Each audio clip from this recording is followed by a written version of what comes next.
हरियाणा विधानसभा चुनाव को बस अब गिनती के दिन रह गए हैं, लेकिन उससे पहले हम तमाम वो खास खबरें आपको बता रहे हैं जिससे आपको वाबस्ता होना जरूरी है। आज हम बात करेंगे महम कांड की। जी हाँ, ये एक चुनाव नहीं, मानो जंग का एक मैदान था। खुलेआम बूथ कैप्चरिंग, गुंडागर्दी, हिंसा, हत्या, सब कुछ हो रहा था। किसी थ्रिलर फिल्म जैसा सब कुछ जारी था। एक तरफ थी शक्तिशाली 24वीं खाप, तो दूसरी तरफ थे देश के उप प्रधानमंत्री और उनके मुख्यमंत्री बेटे। जी हाँ, हम बात कर रहे हैं 1990 में महम में हुए एक हिंसात्मक उपचुनाव की। क्यों हुई थी हिंसा और क्या निकला था इसका नतीजा, एक रिपोर्ट देखिए।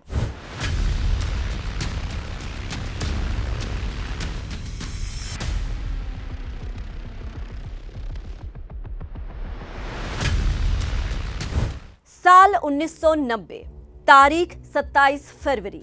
ये वो दिन है जो भारत के चुनाव इतिहास के काले पन्नों में दर्ज है। इसी दिन रोहतक जिले की एक विधानसभा सीट पर उपचुनाव होता है। इस सीट का नाम है महम। महम उपचुनाव में इतना खून खराबा हुआ कि देश के चुनाव इतिहास में ये महम कांड के नाम से दर्ज हो गया।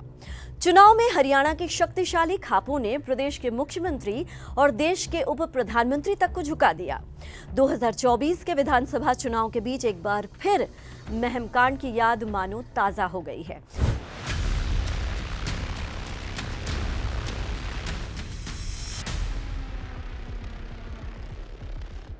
आइए सिलसिलेवार तरीके से जानते हैं कि आखिर हुआ क्या था। सबसे पहली बात, महम सीट पर उपचुनाव क्यों हुआ था। करीब 35 साल पहले 1990 में महम विधानसभा सीट पर उपचुनाव हुआ। इस चुनाव में लोकदल के उम्मीदवार थे देश के तत्कालीन उप प्रधानमंत्री देवीलाल के बेटे और मुख्यमंत्री ओपी चौटाला।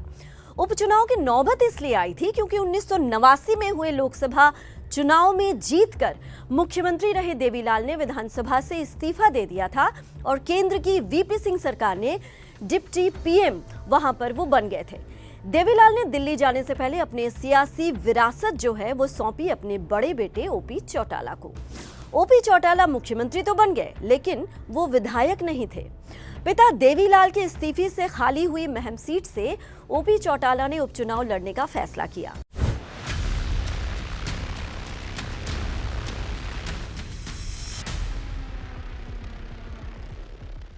एक उपचुनाव कैसे बन गया महम कांड, उस पर बात करते हैं।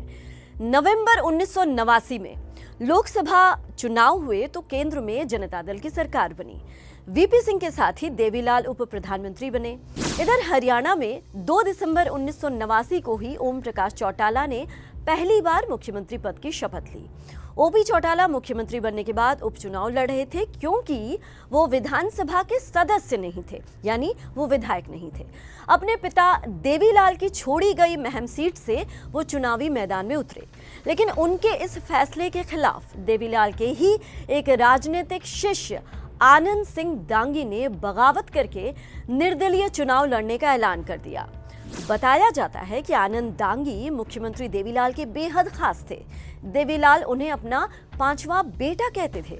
आनंद दांगी के चुनाव लड़ने के ऐलान से देवीलाल और ओपी चौटाला खफा हो गए, लेकिन इससे भी बड़ी बात यह हुई कि महम की सबसे मजबूत 24वीं की महापंचायत ने भी ओपी चौटाला और देवीलाल का विरोध करके आनंद सिंह दांगी को अपना समर्थन दे दिया। महम 24वीं महापंचायत की ताकत उस दौर में इतनी थी कि उसके खिलाफ चुनाव लड़ने वाले की हार तय थी।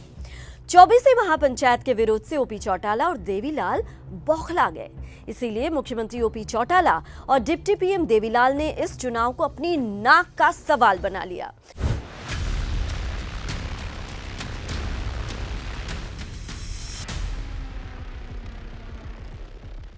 आखिर 24वीं खाप के आगे डिप्टी पीएम और सीएम क्यों झुके, ये भी बड़ा सवाल है। दरअसल महम हरियाणा के रोहतक जिले में एक विधानसभा सीट और तहसील है। यहाँ एक चबूतरा है जिसे 24वीं चबूतरा कहा जाता है। बताया यह जाता है कि अंग्रेजों ने इस चबूतरे पर 1857 के स्वतंत्रता सेनानियों को फांसी दी थी। तब से ये चबूतरा यहाँ के लोगों के लिए पूजनीय हो गया है। 24 के चबूतरे पर होने वाली सर्वखाप पंचायत का फैसला कोई टाल नहीं सकता। 90 के दौर तक ये 24वीं सर्वखाप इतनी ताकतवर थी कि बड़े से बड़ा नेता भी उसके फैसले के आगे झुक जाता था। चुनाव में खाप अपना उम्मीदवार चुनती थी। सर्व खाप का हाथ जिसके सिर पर होता था उसकी जीत पक्की थी। लेकिन जिसने खापों के फैसले का विरोध किया उसकी हार भी तय मानी जाती थी। केंद्र में डिप्टी पीएम बनने के बाद देवीलाल ने ओपी चौटाला को महम उपचुनाव में खुद उम्मीदवार घोषित कर दिया, जिससे 24वीं की सर्व खाप नाराज हो गई। 24वीं खाप के सैकड़ों लोग दिल्ली में देवीलाल से मिलकर उन्हें ओपी चौटाला को चुनाव से हटाने के लिए कहते रहे, लेकिन देवीलाल ने इनकार कर दिया। देवीलाल की इस जिद से खाप 24वीं भड़क उठी और उन्हें हराने का ऐलान कर दिया। 24वीं सर्व खाप ने ओपी चौटाला के खिलाफ देवीलाल के खास आनंद सिंह दांगी को अपना समर्थन दे दिया।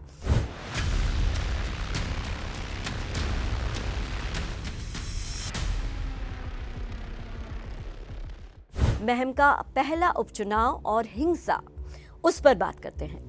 2 दिसंबर 1989 को ओपी चौटाला के सीएम पद की शपथ लेने के बाद 27 फरवरी 1990 को महम उपचुनाव के लिए पहली बार वोटिंग होती है। ताकतवर खाप पंचायत महम 24वीं के खिलाफ चुनाव लड़ रहे सीएम ओपी चौटाला और डिप्टी पीएम देवीलाल के लिए ये चुनाव नाक का सवाल बन चुका था, ये हम आपको बता चुके हैं। राजनीतिक जानकार ये कहते हैं कि इसीलिए चुनाव जीतने के लिए लोकदल कार्यकर्ताओं ने कथित तौर पर जमकर गुंडागर्दी की और बूथ कैप्चरिंग भी करवाई, ये कहा जाता है।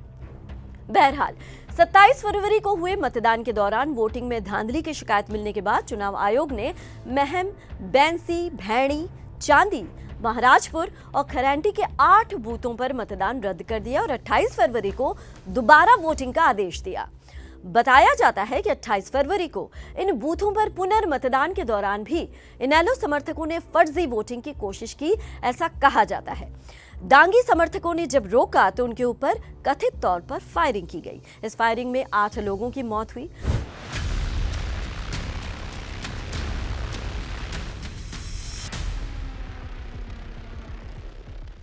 महम में दूसरी बार फिर से वोटिंग हुई और फिर से हिंसा हुई। फरवरी में पहला चुनाव रद्द होने के बाद 21 मई 1990 को फिर से मतदान की तारीख तय होती है। इस बार ओपी चौटाला के साथी रहे और लोकदल के बागी अमीर सिंह ने भी निर्दलीय चुनाव लड़ने का ऐलान कर दिया। पहले चुनाव का खौफ इस चुनाव में भी साफ दिखाई दे रहा था। वोटिंग से 5 दिन पहले यानी 16 मई को निर्दलीय कैंडिडेट अमीर सिंह की हत्या हो जाती है। उनका शव भिवानी में मिलता है। एक उम्मीदवार की हत्या के चलते चुनाव फिर से रद्द हो जाता है। हत्या का आरोप लगता है ओपी चौटाला के खिलाफ लड़ रहे आनंद सिंह दांगी पर। भारी पुलिस बल उन्हें गिरफ्तार करने के लिए मदीना गांव के लिए निकलती है। समर्थकों ने रोकने की कोशिश की तो पुलिस ने फायरिंग कर दी। फायरिंग में 2 युवतियों समेत 3 लोगों की मौत हो गई। प्रदेश में मुख्यमंत्री थे तब ओपी चौटाला, जिसके बाद चुनाव दोबारा रद्द कर दिया गया।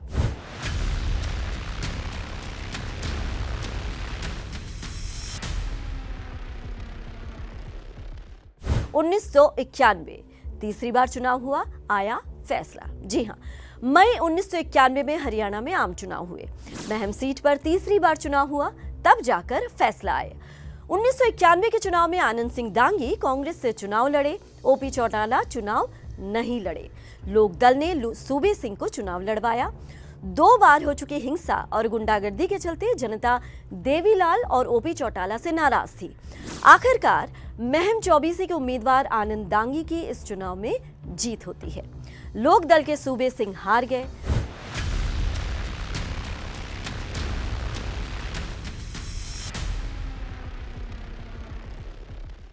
जब ओपी चौटाला को इस्तीफा देना पड़ा, इस पर भी अब बात करते हैं। महम उपचुनाव में धांधली, गुंडागर्दी, हिंसा और कई लोगों की हत्या के बाद केंद्र की वीपी सिंह सरकार भी दबाव में आ गई।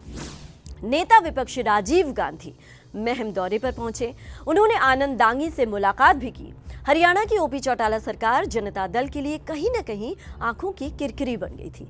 देवीलाल के विरोध के बावजूद प्रधानमंत्री वीपी सिंह ओपी चौटाला के इस्तीफे पर अड़ गए। आखिरकार 21 मई 1990 को ओपी चौटाला की जगह बनारसी दास गुप्ता को मुख्यमंत्री बनाया जाता है। ओपी चौटाला के इस्तीफे के बाद देवीलाल प्रधानमंत्री वीपी सिंह से नाराज हो गए और उनके खिलाफ मोर्चा खोल दिया। वीपी सिंह के फैसले से खफा देवीलाल ने डिप्टी पीएम पद से इस्तीफा दे दिया। हालांकि बाद में काफी मनाने के बाद देवीलाल ने अपना इस्तीफा वापस ले लिया। बताया जाता है कि वीपी सिंह और देवीलाल के बीच ओपी चौटाला को सीएम बनाने पर सहमति बन गई, जिसके बाद बनारसी दासगुप्ता ने 51 दिन के अंदर ही 12 जुलाई 1990 को इस्तीफा दे दिया और ओपी चौटाला फिर सीएम बन गए। हालांकि चौटाला को फिर से 5 दिन में ही कुर्सी छोड़नी पड़ी, क्योंकि इस बार वीपी सिंह ने देवीलाल को मंत्रिमंडल से ही निकाल दिया था। 2024 के चुनाव में महम से आनंद दांगी के बेटे बलराज दांगी मैदान में विधानसभा चुनाव 2024 में है। कांग्रेस ने महम सीट से आनंद दांगी के बेटे बलराम दांगी को टिकट दिया है। आनंद दांगी महम से कई बार विधायक रहे। 2014 की मोदी लहर में भी आनंद दांगी महम से जीते थे। 1991 के बाद 2005, 2009 और 2014 में भी आनंद सिंह दांगी महम से चुनाव जीतकर विधायक बने। इसीलिए कांग्रेस ने एक बार फिर आनंद दांगी पर ही भरोसा जताया है। बीजेपी ने इस बार महम से कबड्डी खिलाड़ी दीपक हुड्डा को टिकट दिया है। इन सब के बावजूद जब भी विधानसभा चुनाव होते हैं तब भी महम कांड की यादें दोबारा जनता में यादें ताज़ा हो जाती हैं।